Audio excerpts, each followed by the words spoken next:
Anyway, now let's get to this clinic. Many people are saying this is one of my best media appearances. So this happened right after Channel 4 saw that I was at the Abdul rally, and immediately they locked in because they're like, this guy is you know, he got banned from the UK. This is a great opportunity to get a fucking quick interview. I kept saying no, and they just kept bothering me. So I was like, all right, fuck it. Why not? Can we just ask you about the Home Office revoking your visa? We're from Channel 4 News in England. Yeah, it's a sad state of affairs that the Labour government did such an undemocratic thing. But I guess that's the state of the world now. That's the state of liberal democracy now.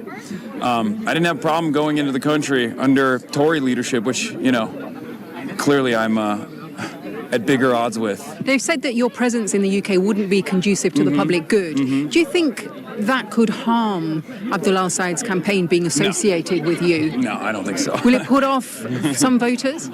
No, I don't think so. That's such a funny question. Why the fuck would... Dude, hello, I'm a voter from Kalamazoo.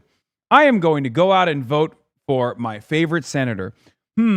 Let's see. Will it be for Abdul al-Sayed or will it be for Haley Stevens? Hold on. Let me look through the list of possible surrogates for each campaign and then figure out if one of them has been banned from the UK. Like, what kind of insane line of questioning is this? To which I responded with, no. Why would that be top of mind? American voters are like, do I vote for the Israel Comes to Me in My Dreams candidate or do I vote for the Medicare for All candidate? Wait, hold on. I was going to vote for the Medicare for All candidate over the Israel Comes to Me in My Dreams candidate. But after I found out that the Medicare for All candidate actually campaigned with a guy who got banned from the United Kingdom, I really got to reconsider my positions. Yeah, you lost Abdul, the British geezer voter base.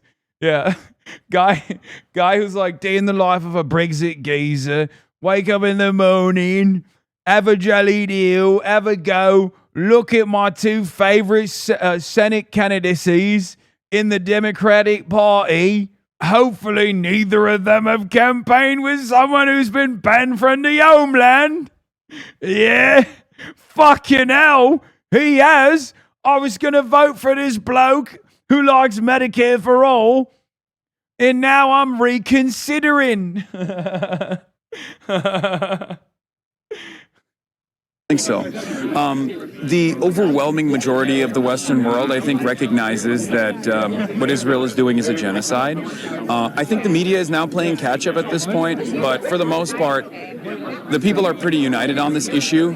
And no matter how hard governments move in the direction of repression, you can't really hide from the truth, and you can't really hide from the shame either. So, you know, it's a setback, it's a hurdle, it's a real shame as well, especially considering that, I mean, I personally thought the UK was a bastion of liberal democracy, that these values like freedom of expression were values that especially the Labour government would be committed to. Hopefully there will be some attitude shifts happening with Burnham.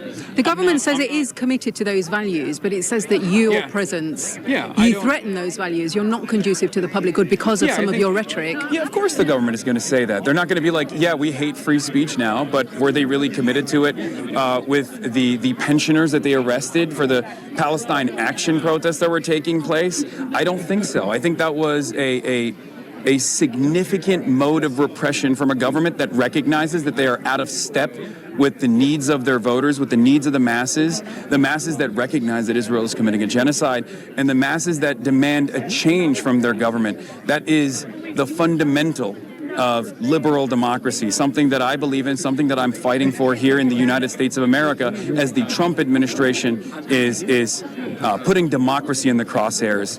And it is a real shame. By the way, that was deliberate. I brought it back to Trump because everybody in the UK hates Trump, except for like some of the sweatiest fucking losers, with the exception of like Nigel Farage. Everybody in the UK hates Trump, right? So I'm saying like the Labour government is behaving like Trump. That's on purpose, okay? I hit that line to be like, look, I'm fighting against Trump out here. I'm fighting against Trump's like anti-liberal, illiberal attitudes, and you're over there like, you know, repeating it. It's completely unacceptable. See that exact same mechanism of repression get repeated in a country like the United Kingdom. It's something the country will deny, obviously, the United Kingdom's government. Of course it's going to deny it. Will you apply? Will you apply to go again now that Andy Burnham is in? I said that didn't get picked up that well in the mic, but I was like, of course they're going to deny it. They're not going to say they're fascist. They're not going to be like, yeah, we're doing it for fascism, yeah? Fucking hell. We having baked beans. Yes, of course. And there's, you know, we're in works. There were a bunch of different conferences that I was supposed to take part in that I had to take part in digitally. Now, in the age of the internet, it is also additionally silly to try to restrict movement in this regard.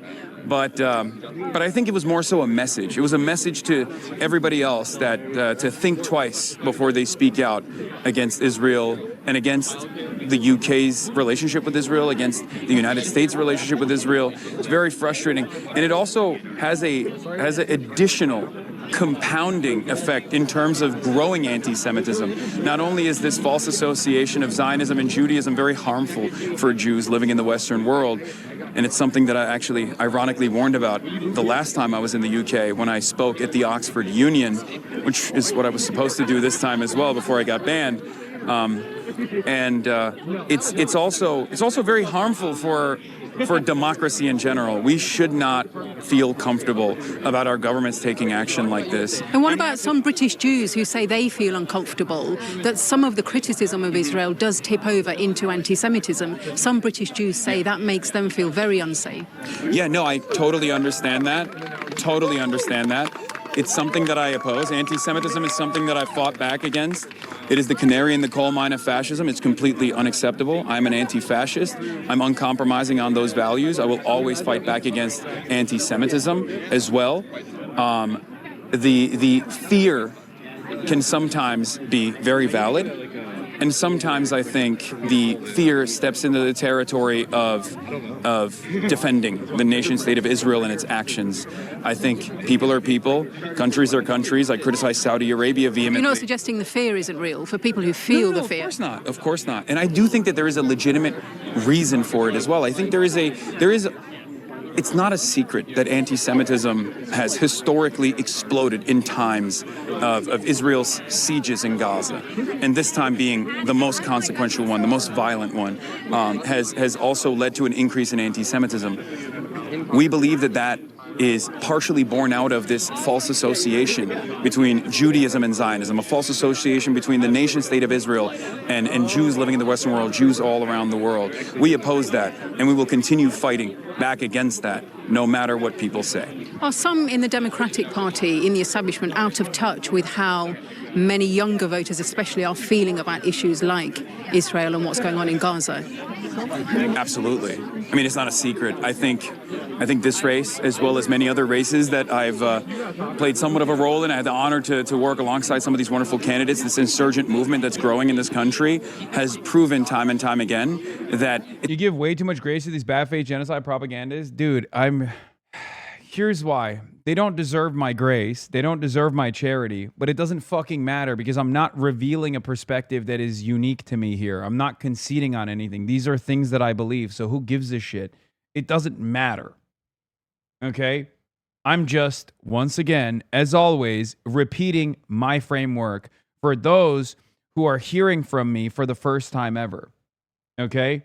That's it. And I'm also matching their energy. It's not like the reporter is just like being that silly. If they were to be like, well, don't you feel like you're fomenting anti-Semitism, stuff like that? You know, it's just, it's situational. If it was like a super reactionary reporter and they were like aggressively coming after me, then yeah, I would flip it back on them. It's not just about Israel, but a litany of different issues as well. It's about corporatism. For some, it's about capitalism.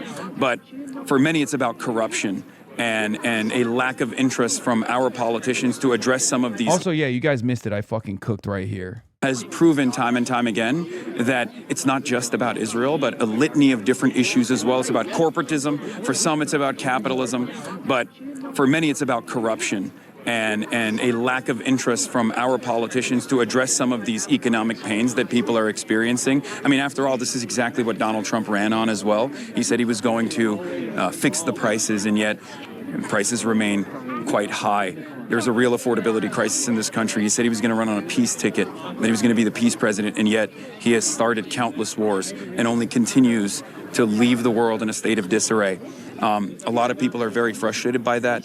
It's not just the Democrats either. There are a lot of independents who are frustrated by this too, and there are a lot of Republicans who are frustrated by this too.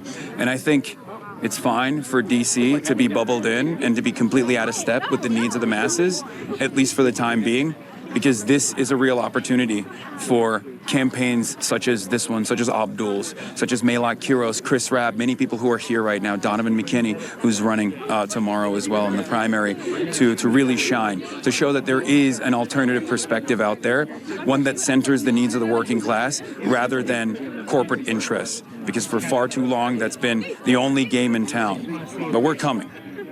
Are there parallels with how the working classes are feeling in Britain, but there they're turning to the populist right and not the left? Why do you think that is? That is an exact parallel that I warned about when Keir Starmer won his race. That was my biggest warning to the British fans that I have, that if Keir Starmer does not overturn years and years of Tory-backed austerity measures, that the populist right was going to continue growing and become a force that the left, the institutional left, could not even fight back against. And I'm afraid that's exactly where we're at. However, at least with the Green Party, there is a little bit of excitement where the base can turn to a functional party that will represent their needs, that will represent a significant significant pushback against the growth of fascism in the UK, whether it be reform or even restore Britain. Including restore Britain and its unholy allegiance with the likes of Elon Musk. Thank you for that. Of course, no problem. That was a clinic. Okay, that was like, I'll take it. That was like Zoran level. Okay, that was Big Z level. Very clear, very concise. Boom, boom, boom, boom, boom. Another social interaction nailed. Blocked entry in the UK because of Israel's political lobby. Let's say it like it is. Have to remember the UK government now decides who can enter the country based on if Israel likes them or not. Would voters in Michigan thinking about Abdul be put off because Hasan was banned from the UK? What kind of question is that? Shermer getting blocked from entering the UK, but war criminals are welcome with open arms. Amazing analysis. He's miles ahead of the media in calling out power and demanding political reform. Israel and what's going on in Gaza is such a flagrant cowardice and misinformation that will happily push that Hasan is anti-Semitic, but call what's happening in Gaza a situation. Oopsie doodle, just a little situation over there. Reporter blown away from the away by the most coherent and reasonable political interviewee she has ever encountered. What a change from the dissembling, mealy-mouthed, bought and paid for politicians and political pundits she meets in Britain. You conceded a little too much on anti-Zionism makes Jews feel less scared, though. Dude. That's not the primary concern. The primary concern is the genocide. It's very clear that I'm not saying that like that makes it appropriate to stop arguing against genocide. Are you fucking stupid? My argument there is it's understandable that there's a reasonable amount of fear that British Jews have. Sometimes that fear is reasonable, and in other times it actually sidestepped the conversation into stopping criticism of Israel. That's what I said. Are you fucking stupid? Do you have shit in your ear?